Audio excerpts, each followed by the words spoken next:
les elaboró la comunicación sedicentes, tan curses e inútiles como los cuentos de Disney. Durísimo diagnóstico de Cottarello que analiza Eduardo García Serrano en su editorial.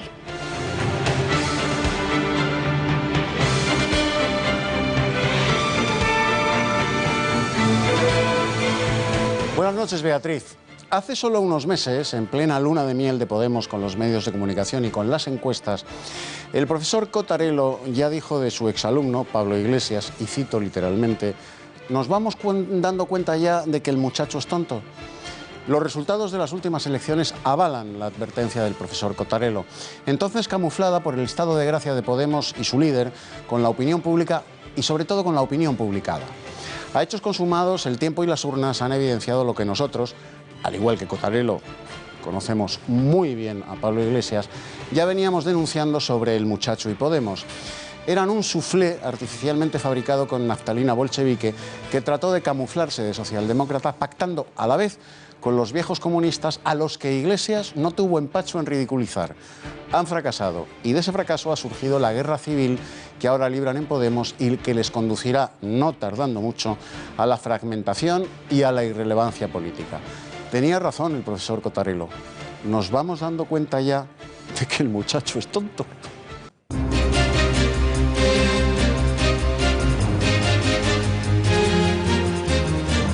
La policía turca detiene a 13 sospechosos de pertenecer al autodenominado Estado Islámico, que además estarían relacionados con la masacre del pasado martes en el aeropuerto internacional de Atatürk de Estambul. Según el ministro de Interior otomano, Elkan Ala, 4 de los detenidos son extranjeros, pero de momento se desconocen sus nacionalidades. Sobre los 3 terroristas del aeropuerto, las autoridades sospechan que son originarios de exrepúblicas soviéticas. Raúl Romeva, consejero de Exteriores de la Generalitat de Cataluña, ataca al ejército español. El miembro de Junts pel Sí ha hecho este miércoles un llamamiento a la necesidad rápida, urgente, dialogada y amplia de construir un Estado catalán propio para evitar la presencia del ejército español en Cataluña y responder así a los anhelos de paz, dice, de la sociedad catalana. La situació actual, amb la presència de l'exèrcit espanyol, amb la voluntat que en aquests moments l'exèrcit espanyol té per garantir no només la seva presència, sinó la seva acció en territori català. Respuesta es sencilla: no. Y en nuestra cita con la historia, el historiador de cabecera de esta casa, Fernando Paz, repasará todos los detalles de la mayor operación militar de la historia, la Operación Barbarroja, la invasión alemana a la URSS. Todo cuando se cumplen 75 años de uno de los más apasionantes hechos históricos del siglo XX. En los deportes, Juanma, muy buenas noches. ¿Qué tal? Buenas noches. Tenemos un fichaje internacional de última hora. Sí, y se esperaba, pero no por ello no deja de ser noticioso y además de tener mucho bombo. Zlatan Ibrahimovic, el polémico y también admirado jugador sueco, jugará la próxima temporada en Manchester, concretamente en el United, donde se reencontrará con José Mourinho y donde se enfrentará a Pep Guardiola. Así que hay que estar muy pendientes a ese derbi de Manchester, que va a dar mucho que hablar en el futuro. La selección sigue dando que hablar con Vicente del Bosque a punto de ser relevado por Joaquín Caparrós, y también da que hablar ese partidazo que comienza en menos de una hora, Portugal-Polonia, en la Eurocopa. Estaremos muy pendientes de todo esto y lo ampliaremos en el tiempo de deportes.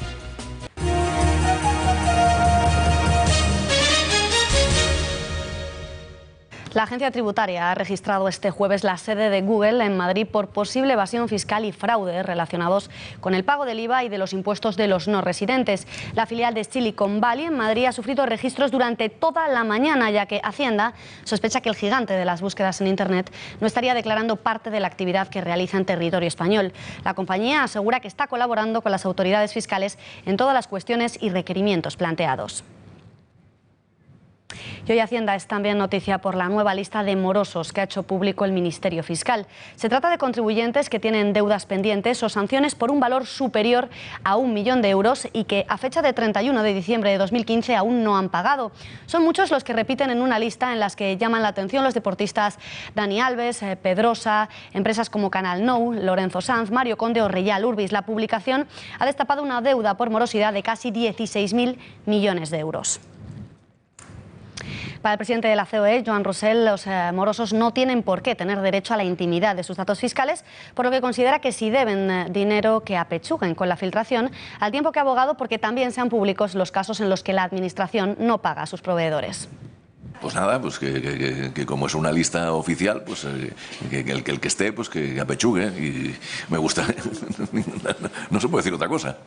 Y tenemos que hablar también de un nuevo escándalo de corrupción que salpica a la jefa de la Oficina Antifraude, Margarita García Valdecasas, de quien la Guardia Civil sospecha que su marido creó una red de blanqueo. Alejandro Pérez, conocido gestor de fondos, podría haber introducido fondos millonarios de manera ilegal en nuestro país. La operación está además relacionada con la lista Falciani.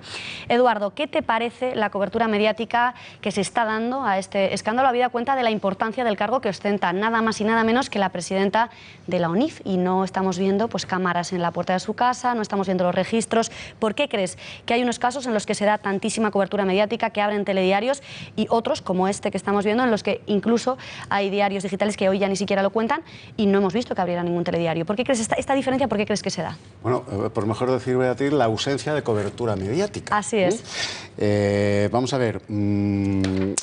El puesto que ocupa esta mujer, o que ocupaba hasta ahora esta mujer, es de tal relevancia fiscal, que quizá, y además en Cataluña, donde en esa olla podrida de la corrupción instaurada desde hace 35 años por el nacionalismo con la connivencia de los gobiernos de Madrid, PP, PSOE alternativamente, pues han metido la mano todos en ese puchero y todos han contribuido a llenar ese puchero de la corrupción en Cataluña.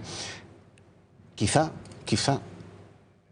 sí le damos una cobertura mediática excesiva al registro en casa de esta mujer, dado además el chiringuito financiero de su marido, pues lo mismo empezaban a caer ramas del árbol del que Pujol advirtió que podía provocar la caída del árbol entero. Entonces no conviene, sencillamente no conviene mediáticamente darle una relevancia y un énfasis que podría poner en peligro el sistema, que podría poner en peligro la estabilidad de la corrupción, que es de lo que se trata, de que la corrupción se mantenga estable. Muchísimas gracias, Eduardo.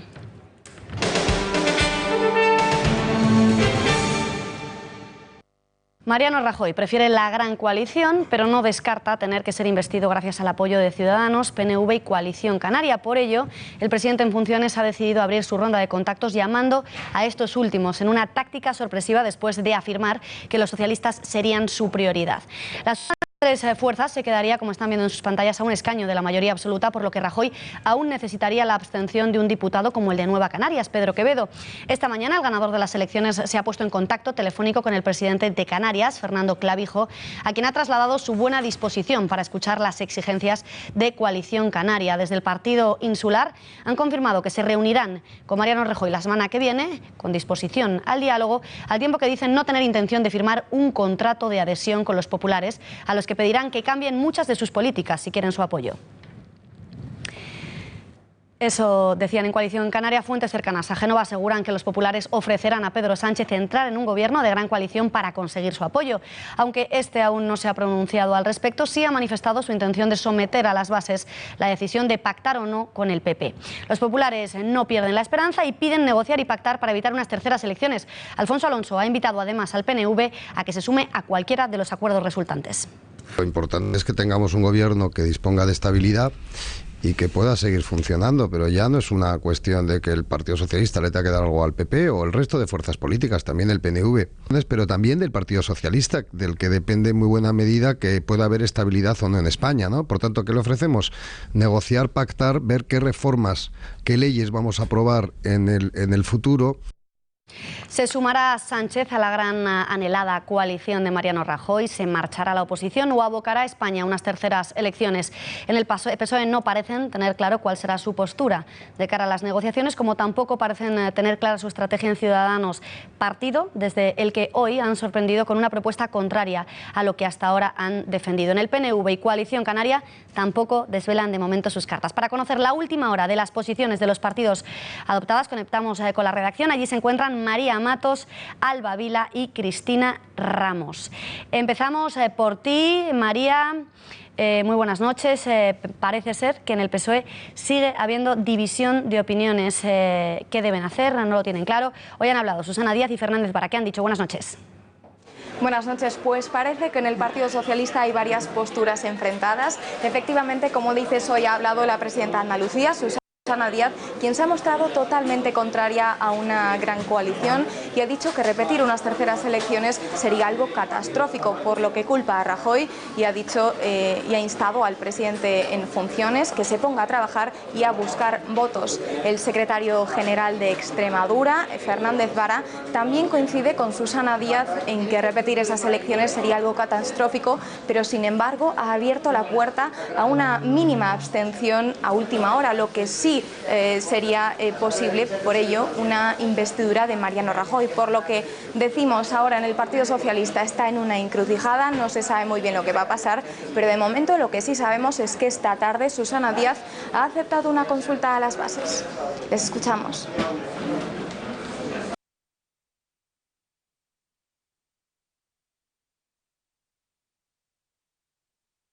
A Rajoy, venga, que se ponga al frente y que busque, que tiene una mayoría de derechas el Congreso de los Diputados y tiene, lo que no puede esperar es que le manden allí a la tumbona leyendo el Marca y el Puro los votos, ¿no? Él tendrá que fajarse un poquito y decir, bueno, pues si he ganado las elecciones, venga, le voy a dar un gobierno a este país. Yo lo que creo que hay que ser responsable y este señor se tiene que poner a trabajar, tiene que dejar de sestear.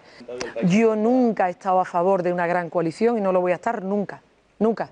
Ni lo he estado antes ni lo veo ahora. No, yo no contemplo otra que una mínima abstención a última hora, no contemplo otra. Cuando digo mínima digo la estrictamente imprescindible. ¿Por qué? Porque es que a nosotros la gente nos ha mandado a la oposición. Pero es que además tenemos que reconstruir un proyecto político. Muchas gracias, María. Mientras en el PSOE no se cierran del todo a la abstención, aunque culpan a Mariano Rajoy de la posibilidad de una nueva cita con las urnas, en la formación naranja insisten en que votar a Ciudadanos no es votar a Rajoy. Sin embargo, parece que han rebajado el veto al candidato popular. ¿No es así, Alba Vila? Buenas noches. Buenas noches. Ciudadanos sabe que sus 32 escaños no son necesarios si el Partido Popular y el Partido Socialista llegasen a un acuerdo. Es por ello que ya ha dejado claras sus intenciones de participar en una mesa de negociación. Además, la formación naranja quiere asegurarse un pacto con el Partido Socialista para evitar tener que pactar con el PNV y para evitar también tener que llegar a unas terceras elecciones. Lo que antes era imprescindible, ahora no parece serlo tanto, ya que esta mañana el portavoz de Ciudadanos, Juan Carlos Girauta, ha negado querer hablar de nombres debido a que le interesa más crear contenidos, una postura que supone un giro en la que ha mantenido hasta ahora Albert Rivera con su veto a Mariano Rajoy. Girauta planteaba una investidura del PP que se someta a una moción de confianza en 2 años. Repasamos sus palabras. Reformas y una moción de confianza a mitad de legislatura. Bueno, ese es el tipo de fórmulas de las que nosotros solo queremos empezar a hablar cuando hayamos hablado de los contenidos, porque si no, ¿sabe qué pasa? Que si hablamos de nombres al principio, volveremos a hacer un flaco servicio. Si esta estabilidad supone que nosotros entremos en el gobierno, encantados. Si lo mejor para la estabilidad es no estar en el gobierno porque eso pues concita un apoyo más grande, encantados. Y por último, y no menos importante, es la posición que adoptarán desde PNV y Coalición Canaria. Estos últimos dicen que no firmarán un cheque en blanco, pero no se cierran tampoco a un gobierno que dé estabilidad al país. Sin embargo, en el PNV no parecen tan predispuestos a pactar. Cristina Ramos, muy buenas noches. ¿Qué han dicho los nacionalistas vascos?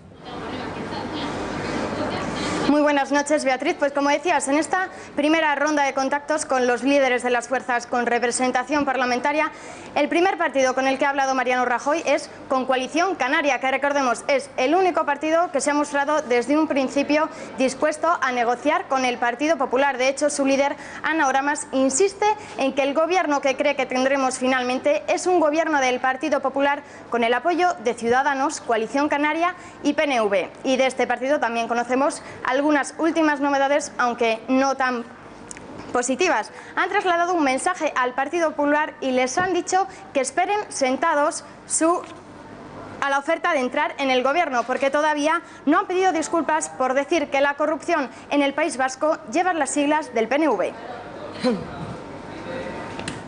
Pues muchísimas gracias a todas, muchas gracias Cristina, la literalidad es muy importante, gracias y buenas noches. Mientras en España se pelea por la gobernabilidad del país, en Podemos parecen inmersos en lo que se ha convertido en toda una guerra de facciones y en la que los propios errejonistas piden ya a su candidato que le dispute el liderazgo a Pablo Iglesias. Si ayer era Pablo Echenique quien hablaba de extirpar las malas hierbas, o Monedero el que arremetía contra el número 2 de ese partido, hoy Teresa Rodríguez ha salido en defensa de Pablo Iglesias. Diría de repetir la confluencia o repensarlo. tendríamos que pensarlo orgánicamente. Si es que nosotros si somos algo es colectivo, y es colectivo y es reflexión de muchísima gente. ¿Pero qué es lo que está pasando exactamente dentro de las filas de Podemos? ¿Hacia qué dirección se mueven los partidarios de cada una de las facciones? Parece que algunos de los antiguos detractores de uno y otro bando se convierten ahora en los más acérrimos escuderos. María Durán, muy buenas noches. Desvélanos cómo está en estos momentos ese tablero de ajedrez. Buenas noches, vamos a intentar resumirlo. La nueva guerra interna en Unidos Podemos ya se ha desatado. Tras la debacle del domingo sobre lo que vaticinaban las encuestas, las dos corrientes principales vuelven a estar enfrentadas. Del lado de Iglesias permanece todavía Alberto Garzón, aunque habrá que ver qué pasa con los comunistas en las próximas semanas, porque ya hay voces internas que piden romper la alianza. O también Pablo Echenique, antaño candidato a arrebatar el mando del partido a Iglesias, con Errejón, el defenestrado secretario de organización, Sergio Pascual, o Jorge Moruno, responsable de programa. Los mensajes cruzados se suceden en Telegram. Por ejemplo, Echenique decía literalmente a los críticos: ya sabéis que yo soy mucho de amor y eso, pero no me resisto a añadir algo también necesario para este momento. Para que crezca el amor no solo hay que regarlo, sino también extirpar las malas hierbas en las violencias enquistadas. Sé que no hará falta, pero siempre es bueno tener un plan B. Monedero cargaba contra Errejón, director de campaña, al afirmar que esta había sido errónea por primar el marketing antes que el contenido. Y desde el otro bando, pues tampoco se callan. El propio Errejón ha criticado públicamente la alianza con Izquierda Unida. Además, sus críticos aluden también por Telegram a los que salen en la foto, dicen cuando todo va bien: la novia, Luis Alegre y Monedero. Jorge Moruno, por su parte, se mostraba en desacuerdo con que se hable ahora de campaña errónea. ¿Y qué pasa con los versos sueltos? Los anticapitalistas de Teresa Rodríguez parecen haber escuchado las amenazas de purga de Echenique y se sitúan de momento más cerca de Iglesias. Verstringe, uno de los ideólogos, afirmaba que él no está con ninguna de las hipótesis, para a continuación añadir que desde Izquierda Unida se pedía no apoyar a la confluencia, lo que viene a ser sin duda un apoyo a las tesis de Errejón. Pues muchísimas gracias, María Durán. Y es que por si fueran pocas las tensiones internas, como decías, María, algunas voces externas se han sumado al conflicto. Era el caso de Jorge Verstringe, que ha llegado a decir que desde Izquierda Unida se ha pedido a la militancia no votar a Unidos Podemos. Ahora sí, escuchamos lo que ha dicho. Y yo sé que se han dado instrucciones por parte de líderes regionales para no votar a Podemos por de pronto en Andalucía y por de pronto en Asturias y alguna región más. Concretamente en Andalucía. Que en Podemos no asimilan la derrota parece una obviedad si tenemos en cuenta las acusaciones de pucherazo, las amenazas de purga o la consulta a sus bases sobre cuáles han sido los motivos que han propiciado su derrota en las urnas. Consulta que desde la dirección del partido ya han comenzado. Otro que no parece resignarse a haber perdido es el ex jefe del Estado Mayor de la Defensa, Julio Rodríguez, quien ha calificado de peligrosos a los votantes del Partido Popular, a los que acusa de carecer de ética. Además, noticia de última hora, Podemos ha convocado este viernes a las fuerzas con las que concurrió en las pasadas elecciones generales del 26 de junio una reunión en Madrid que probablemente tendrá lugar en su sede de la calle Princesa y que tendrá como objetivo hacer una primera evaluación de los resultados. Eduardo, ¿qué es más peligroso? ¿Un exteniente general y jefe de las Fuerzas Armadas que piensa así, como acabamos de ver, de 8 millones españoles, o los electores que libremente decidieron no votarle a él y a sus camaradas de Podemos? Buenas noches de nuevo. Buenas noches, Beatriz. Nuevamente, pues evidentemente un exteniente general que piensa así, como dice Beatriz Rojo. Julio Rodríguez pasó voluntariamente de ser el jefe del Estado Mayor de la Defensa a convertirse en el cabo chusquero de Pablo Iglesias en Podemos. No salió elegido diputado por su tierra el 20 de diciembre y, aprovechando, sin duda, sus escasas cualidades militares, le lanzaron en paracaídas en la lista de Podemos por Almería. Tampoco ha salido diputado electo. La razón es tan sencilla como primordial. Un militar que se comporta como él lo ha hecho produce rechazo y repulsión hasta en su hueste de adopción. Los romanos lo sabían muy bien, por eso Roma nunca pagaba traidores. Ahora Julio Rodríguez destila su frustración insinuando que más de 7 millones de españoles que no han votado ni a Podemos ni al PSOE, o sea, que han votado al PP, son peligrosos porque carecen de ética. Y lo dice él, que ha arrastrado por el lodo el uniforme que vistió, que está dispuesto a romper la nación a la que sirvió y que ha traicionado la bandera que juró. Él, que ya ocupa por derecho propio un lugar privilegiadamente sucio junto a Audas, Ditalcón y Minuros, junto a Bruto y Judas Iscariote, él Insulta a 7 millones de españoles diciendo que carecen de ética porque no le han votado. Que le paguen ya sus 30 monedas de plata y a ver si se calla de una vez el cabo chusquero de Pablo Iglesias. Gracias, Eduardo. Y otro que ha hablado es un antiguo profesor de Ciencias Políticas que fue precisamente profesor de Pablo Iglesias, Íñigo Errejón y Juan Carlos Monederos.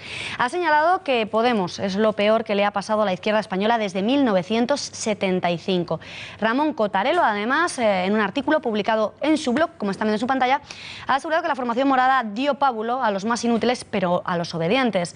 El catedrático de Ciencias Políticas de la Universidad de la UNED analiza el hundimiento electoral de los morados, señalando que hicieron todos los juegos malabares posibles y los imposibles, que retorcieron el significado de los conceptos, se cambiaron de ideología cuando les fue necesario, que se valieron de referentes ambiguos y resbaladizos, que fueron aprovechados, carentes de escrúpulos, utilizaron la demagogia, hicieron populismo.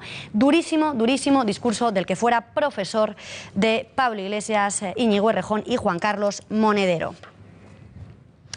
Y hay más noticias sobre este partido, porque la Fiscalía de la Audiencia Nacional ha pedido archivar la denuncia presentada por la presunta financiación ilegal de Podemos con fondos de Venezuela o de Irán. El fiscal Miguel Ángel Carballo ha pedido al juez de la Audiencia Nacional, Eloy Velasco, el archivo de una denuncia presentada por la Asociación de Unión Civil Española, al considerar que la denuncia se trata de un conjunto desordenado de reproducciones de noticias publicadas por la prensa y que el supuesto informe PISA carece de cualquier membrete oficial que acredite el carácter oficial.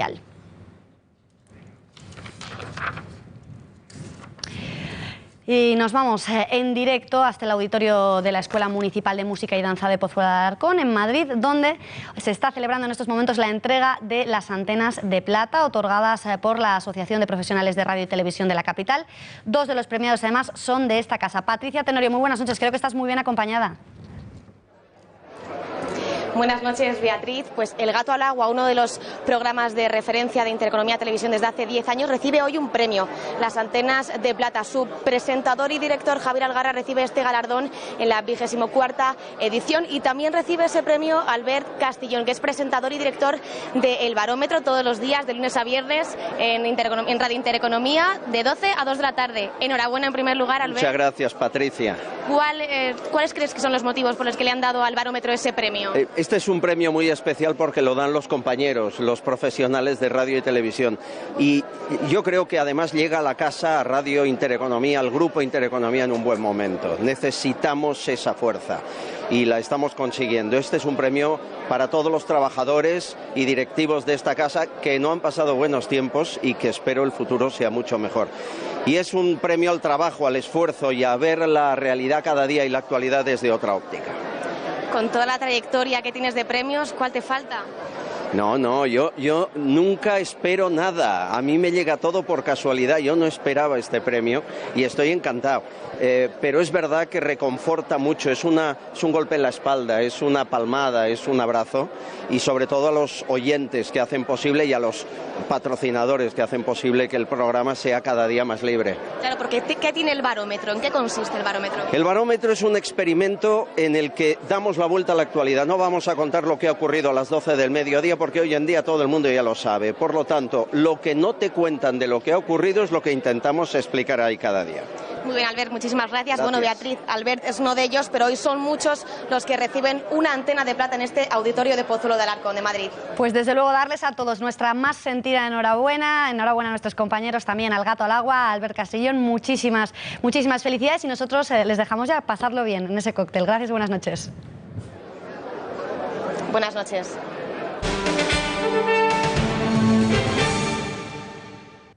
El que fuera número 1 en las listas de Junts pel Sí, Raúl Romeva, ha llamado hoy a acelerar el mal llamado procés independentista para acabar con la presencia del ejército español en Cataluña. Una vieja reivindicación del separatismo catalán que, junto a la retirada de la Guardia Civil de las carreteras catalanas, és irrenunciable para los anhelos separatistas. Ràpidament, de manera urgent, de manera àmplia, dialogada, de manera compartida, però de manera, jo crec que absolutament inevitable, la situació actual, amb la presència de l'exèrcit espanyol, amb la voluntat que en aquests moments l'exèrcit espanyol té per garantir no només la seva presència, sinó la seva acció en territori català, resposta és senzilla, no. Eduardo, cualquiera que les escuche pensaría que por las calles de Cataluña los tanques campan a su ancha como si el ejército estuviera ocupando Cataluña. ¿Por qué crees que están tan empeñados en que se vaya el ejército de allí? Pues porque quien ocupa los sueños, quien envenena los sueños de los separatistas catalanes es un general catalán, el general Batet. El ejército, en todos los países del mundo, es la última ratio de la nación. El ejército, en todos los países del mundo, tiene entre sus muchas misiones, deberes y obligaciones la de la defensa de la unidad territorial de la nación ante cualesquiera enemigos que amenacen con romperla o menguarla, enemigos exteriores o interiores. En definitiva, enemigos de la unidad de la patria. De ahí el empeño de los separatistas en expulsar al ejército de los territorios en los que ellos gobiernan. Su mera presencia les perturba. Por eso comienzan por presentarlo como un ejército de ocupación. En el caso catalán, la inquina se acrecienta, pues cuando el Parlament proclamó unilateralmente la independencia en 1934, fue un general catalán, el general Batet, el que disolvió aquel Parlamento acabando con el disparate de la independencia. Los separatistas no lo han olvidado y, al parecer, tampoco han aprendido nada.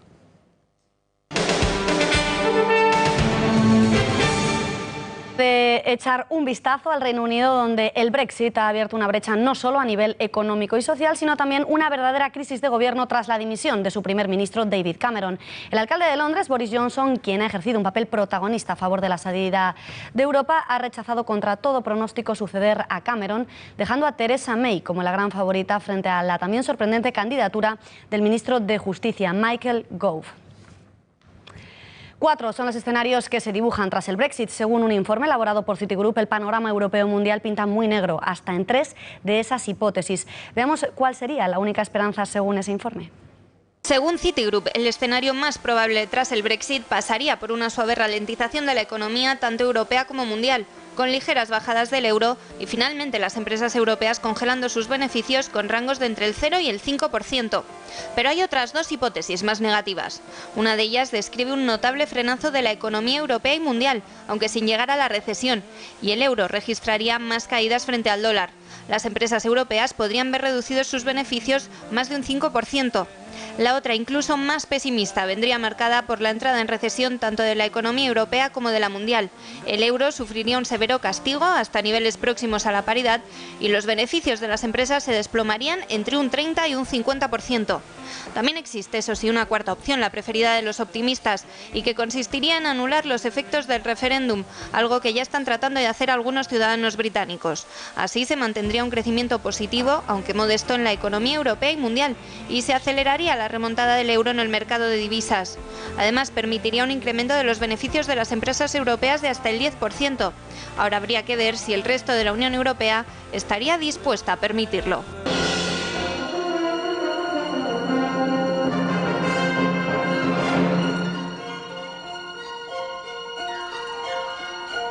Se cumplen 75 años, Fernando Paz, de la mayor operación militar de la historia, la Operación Barbarroja, que fue la de la invasión alemana de la URSS. Buenas noches. Muy buenas noches, efectivamente así es. La noche del 21 al 22 de junio de 1941, la noche más corta del año, el ejército alemán se lanzó sobre la Unión Soviética, 3.700.000 hombres contra casi 6 millones. En fin, el mayor choque de la historia, como has dicho, el mayor choque militar, 3.300 tanques, 4.400 aviones, 45.000 cañones por la parte alemana, y por la parte soviética cifras todavía mayores, 15.000 tanques, 12.000 aviones y 35.000 cañones, algunos menos que los alemanes. Espectacular, lógicamente, la mayor campaña militar de la historia. Paz, pero vamos a ver, Alemania y la URSS no tenían un pacto. ¿Cómo es posible al final que entonces Alemania rompe ese pacto, se lo pasa por el forro y ataca a la URSS, ¿no? Sí, era un pacto que los dos sabían que iba a durar pues lo que tardara el primero en lanzarse sobre el otro. ¿Qué se llamaba? Básicamente, el pacto de no agresión del 23 de agosto de 1939, por el cual además tenían su protocolo secreto. Lo firman, si quieres te lo explico. Pero explícamelo rápidamente, claro. Firman el pacto porque Alemania necesita asegurarse las espaldas de cara a un posible conflicto con las potencias occidentales a causa de Polonia.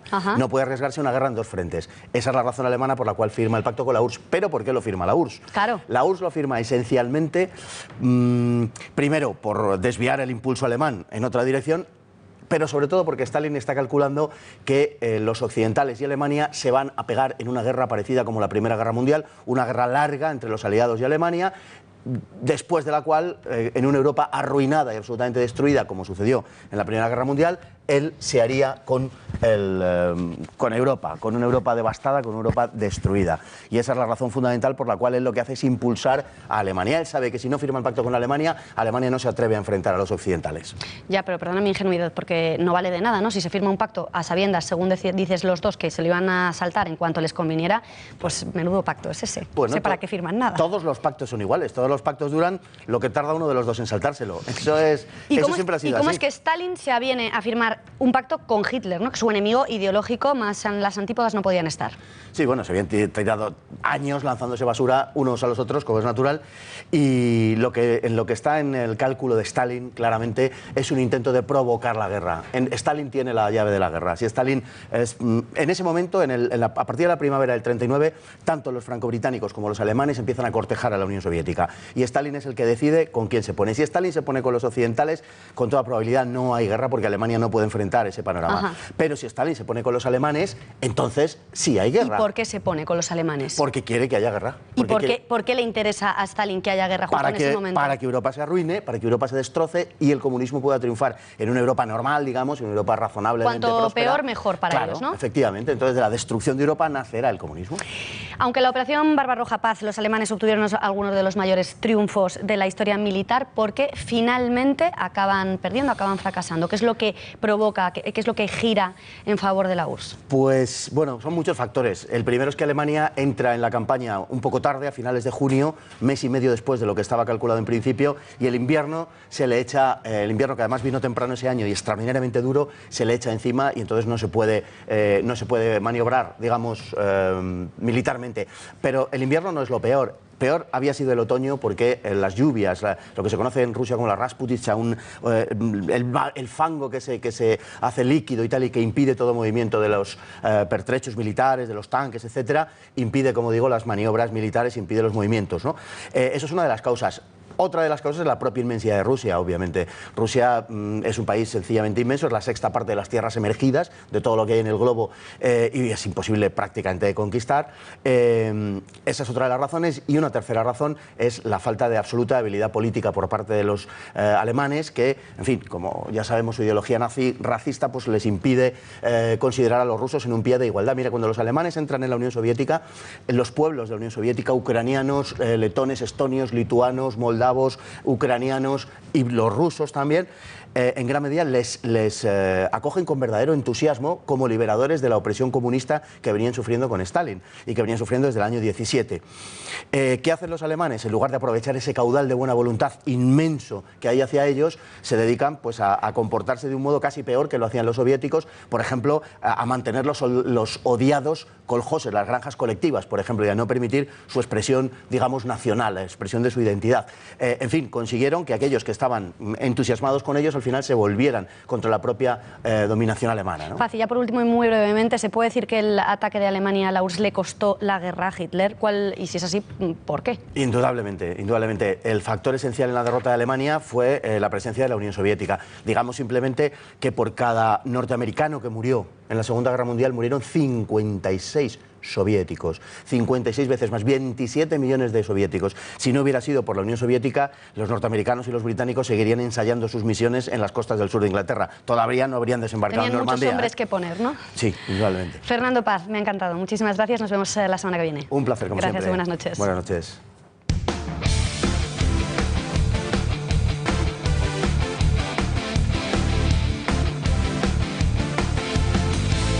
Y ahora sí, hablamos ya de la información deportiva. Juanma, muy buenas noches de nuevo. ¿Qué tal? Buenas noches. Parece que sí, ¿no? Que ya sabemos, ya tenemos nombre de ese nuevo seleccionador.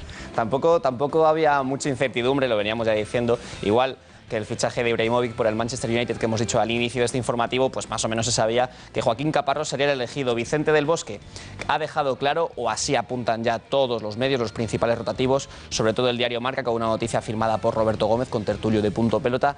Vicente del Bosque ya le habría comunicado a Ángel María Villar su decisión de dejar definitivamente el cargo de seleccionador español y por tanto el sucesor sería Joaquín Caparrós. Del Bosque dejaría el cargo después de la última asamblea de la Federación en torno al 14-15 de julio y unos días después, 19, 20 de julio, se anunciaría el nombre del sucesor. Un sucesor que ayer habló en el plató de Punto Pelota. Este fue el programa que le tuvo televisión por primera vez. Aquí dijo que todavía no se había puesto en contacto con la federación, porque obviamente todavía hay un entrenador con contrato en vigor, pero que sí, que le hace muchísima ilusión ponerse al frente del equipo nacional. Vamos a escucharle.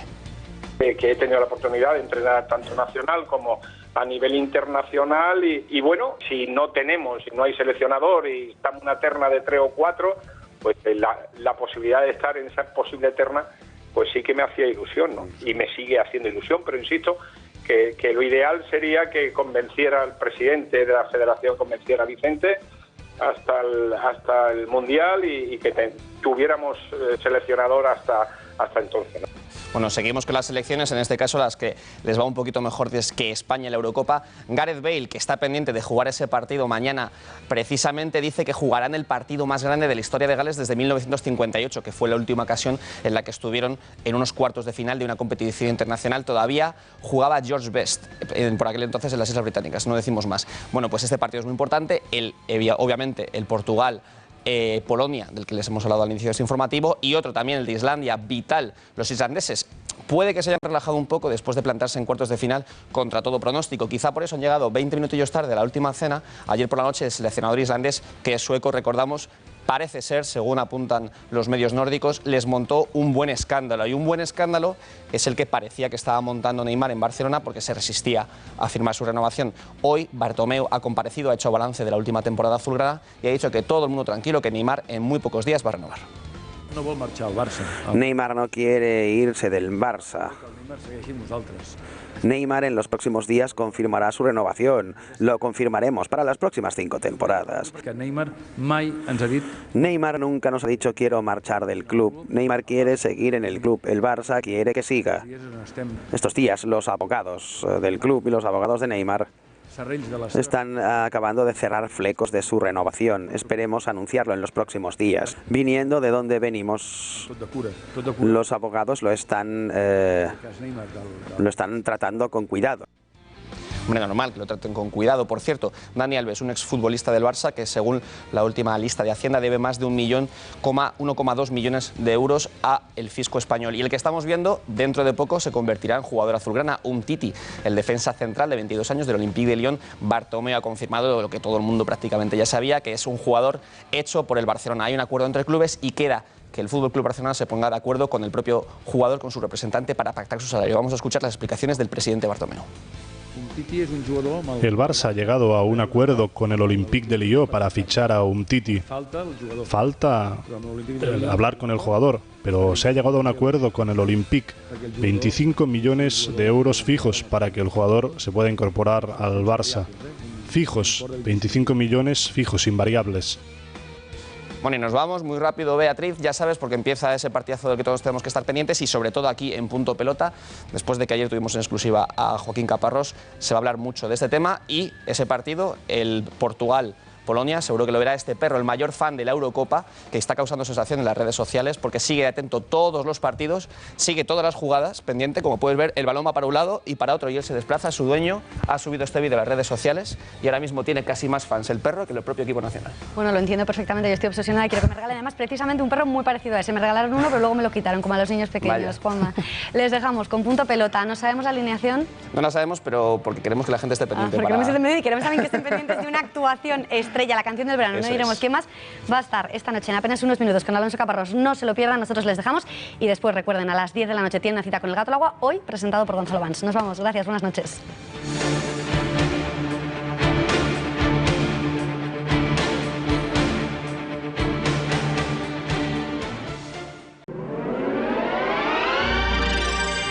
Volvemos en 4 minutos. Queremos estar al lado de nuestros clientes y escucharles siempre. En Gas Natural Fenosa creemos que esto para ti es bla, bla, bla. Porque los clientes ya no quieren palabras, quieren respuestas.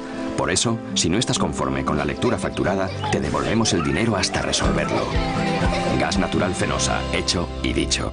Estoy pensando en alquilar mi vivienda, pero me da tanto miedo. ¿Y si no me pagan? ¿Y si se retrasan los pagos? ¿Y si me destrozan la vivienda? Si hubiera algún gestor que me pagara las rentas en lugar del inquilino despreocupándome de todo... Somos la única empresa del mercado cuyo grado de implicación en la gestión del alquiler llega hasta el punto de pagar directamente y sin ningún retraso a los propietarios las rentas de los inquilinos a los que seleccionamos. Agencia negociadora del alquiler, el alquiler sin riesgos. Bueno, a casa. No dejamos nada, ¿verdad? Yo creo que no. Dame un segundito, no vaya a ser que... Nous à la plage. Oh là là, le glamour. Le gars qui est venu.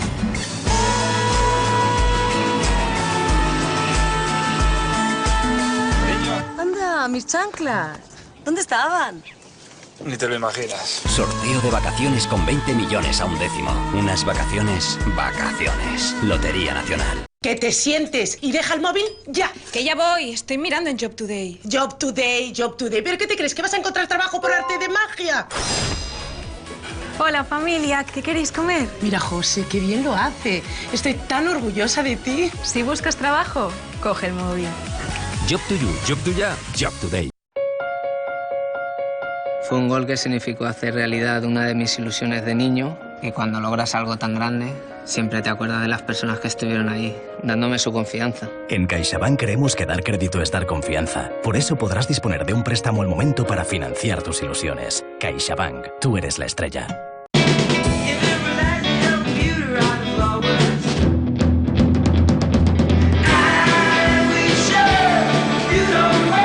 Quiero venir. Quiero volver.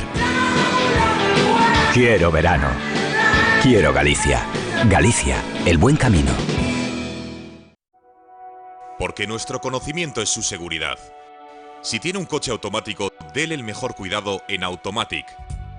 Hacemos el mantenimiento y reparación de su cambio automático. Tú conducirás más tranquilo, ellos más seguros. Automatic, expertos en cambios automáticos. Los pequeños y medianos empresarios son el motor económico de nuestro país. Por eso Intereconomía quiere ayudarles con el lanzamiento de Intereconomía Energía Pymes. Son muchas las empresas que se están beneficiando de un 20% de descuento sobre la tarifa ahorro. Les realizamos de manera gratuita un estudio de potencia. Empieza a ahorrar llamando ya al 91 193 16 00. Ahorrarás apoyando a tu grupo. Otro caso de atentado contra el sentido común. El 10 de noviembre fue el Día de la Ciencia y un médico brasileño, Drauzio Varela, celebró el Día de la Ciencia estudiando las estadísticas internacionales más serias y pudo comprobar que el mundo estaba destinando 5 veces menos dinero, 5 veces menos dinero a la cura del mal de Alzheimer